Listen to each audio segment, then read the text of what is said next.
بسم الله الرحمن الرحیم د یو نوی پروګرام سره زیم سید کبیر شاګران کتونکو خبره بکو د افغانستان او د پاکستان خو دې سره یو اهم خبر مخ ته راغلی چې زموږ کم د خیبر پختونخوا گورنر فیصل کریم کونډي دی هغه دغه خبر مخ ته راوستی چې کم وزیر اعلی د سهیل افریدي وایي چې دا د افغانستان سفیر جوړ کړلی شي.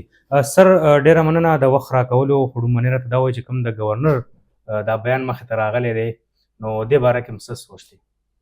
یاره گورنر خو زه وایم چې کله کله د پیښور په دوره باندې راځي، ښه جي، په خپله دې هم ځان باندې سوچ وکړي. صحیح. چې کله په لاهور کې، کله په کراچۍ کې او کله په اسلام آباد کې هغه چونکې پیپلز پارټي سره تعلق ساتي جی، نو د هغه د کراچۍ ویزټ هم ډېر ضروري وي، صحیح.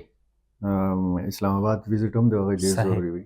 نو بیا دا سوال د گورنر صاحب طرف نه اوچتول چې مطلب سهیل افریدي خپل گورنر ته توجه ورکړي، یا د دې صوبې کې پاتې شي، یا د لاهور ته نه ځي، یا د کراچۍ ته نه ځي.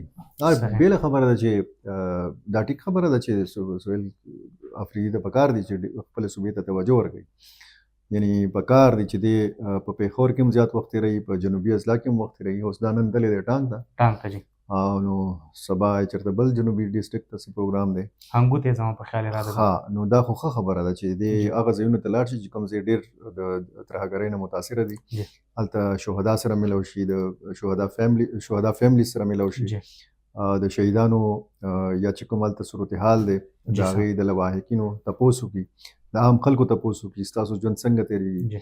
هلته د کوم سرکاري ملازمین دي یا خصوصا د فورس سره تعلق ساتونکي دي هغې تپوس وکړي. عملاً هلته حکومتي رټ چې کوم دی هغه ډېر زیات متاثره شوی دی. تاسو پته ده چې په خصوصا په جنوبي ضلعو کې چې کوم د پولیس پټرولینګ دا ماښام نه پس مطلب د ناممکن غوندې صورتحال جوړ شوی د هغې دپاره. نو دا بیا هغې حوالې سره که تاسو وګورئ د صوبایي حکومت او د وفاقي حکومت چې کوم تعلقات دي هغه هم خراب دي، او په دې کې متاثره کېږي عام خلک. ترهګري یو قومي مسله ده، یو غټه سیریس مسله ده. دا د سیاست یو سایډ ته ساتل پکار ده دا مسله. ترهګري چې څو پورې دلته امن هم ظاهره خبره چې نشي راتلی، دلته ترقي نشي راتلی. او بیا په کراچۍ کې چې کوم بیان ورکړی دی چې یاره څه ثبوت دی چې د افغانستان خاوره د پاکستان خلاف استعمالیږي. نو بیا هغې وضاحتونه، هغې تردیدونه، او بیا هغې نه پس که موږ وګورو بیا علي امین ګنډاپور دا خبره کوي چې واقعي چې هلته ټي ټي پي شته دی، ترهګرۍ چې کوم پلانینګ کېږي افغانستان کې کېږي، د افغانستان خاوره د پاکستان خلاف استعمالیږي. ګوره دا سهیل افریدي وزیر و په د علي امین په کابینه کې. جی سر. نو علي امین ګنډاپور به دا ډیمانډ و چې موږ ته د اجازت راکړی شي چې د خیبر پختونخوا حکومت یو وفد افغانستان ته لاړ شي. صحیح جي. نو څه دپاره دی لاړ شي؟ ظاهره خبره ده چې دوی غوښتل چې موږ په طور صوبایي حکومت د افغانستان حکومت سره خبره وکړو چې دلته چې کوم میلیټنټس دي او کوم حملې کېږي هغې نه زیاتر خیبر پختونخوا متاثره کېږي. نو دا هغه صورتحال دی چې په دې یووالی پکار دی. بیا موقف چې کوم دی هغه د تحریک انصاف یا د صوبایي حکومت دننه هم یو پکار دی چې یو منسټر یو خبره کوي او بل منسټر بله خبره نه کوي، چې د دوی په خبرو کې وزن هم وي، منطق هم وي، د دلیل سره خبره هم وي، چې سبا یې بل څوک تردید هم نه کوي، سبا یې دا ضرورت هم نه چې بل څوک یې وضاحت کوي. سر دا خو د پاکستان لخوا د افغانستان لخوا څه داسې اهم خبر شته دی که د بارډر حوالې سره یا د پاکستان سره د خبرې حوالې سره؟ ګوره 3 میاشتې وشوې چې بارډر بند دی. جی سر. تجارت بند دی او افغان ټرانزټ ټریډ چې کوم دی هغه پاکستان معطل کړی و. په 11-12 اکتوبر په منځنۍ شپه چې کله د افغانستان طرف نه اټیک وشو نو پاکستان خپلې ټولې دروازې، سرحدي پوینټس د چمن نه واخله، انګور اډه، غلام خان، خرلاچي، تورخم، د ټولې بندې کړې، اوسه پورې بندې دي.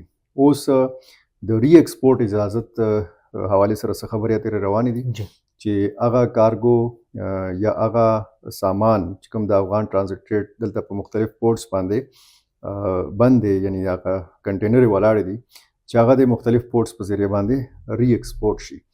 پکار دا دی چې تجارت هم کولو شي، آمد و رفت هم کولو شي، د سیکیورټي معاملات، نور معاملات چې کوم دي دا د ټول د دې سیاستونه دا د تجارت نه او د خلکو د تګ راتګ نه لږ بیل وساتلی شي، په ده چې پاکستان او افغانستان په یو بل باندې ډېر زیات انحصار دی. په زرګونو خلک دي چې د دې سرحد سره د هغوی روزګار تړلی دی.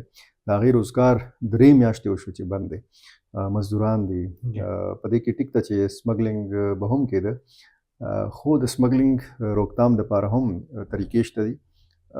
که موږ د خپل بارډر مینجمنټ حوالې سره دعوې لرو، پکار ده چې هغه بارډر مینجمنټ چې کوم انتظامات دي هغه مزید سخت کړی شي. که مخکې سمګلینګ کېده هغه دې بند کړی شي، بندیزونه دې سخت کړی شي.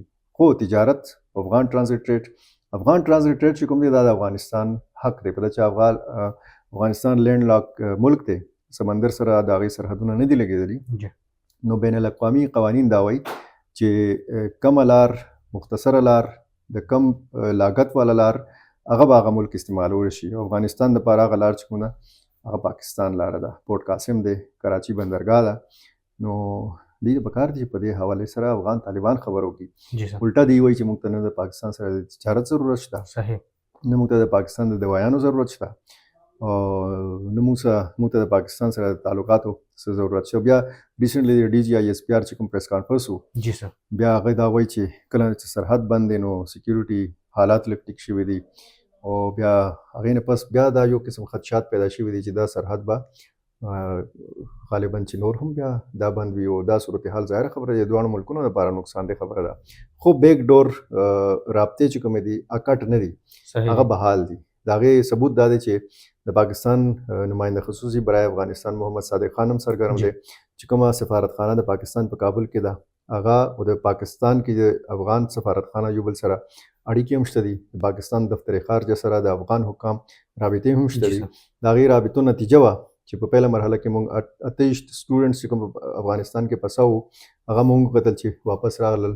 نن هم څه داسې خبرونه راغلي دي چې هغه سټوډنټس راغلي دي.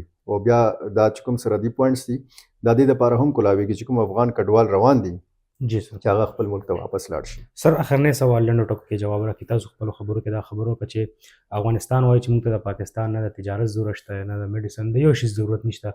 نو دې نه دا نه لګي چې افغانستان نه غواړي چې دغه پاکستان سره زموږ د تاوتریخوالي ختم شي؟ ګوره افغانستان دا جوابي ټیکټکس استعمالوي.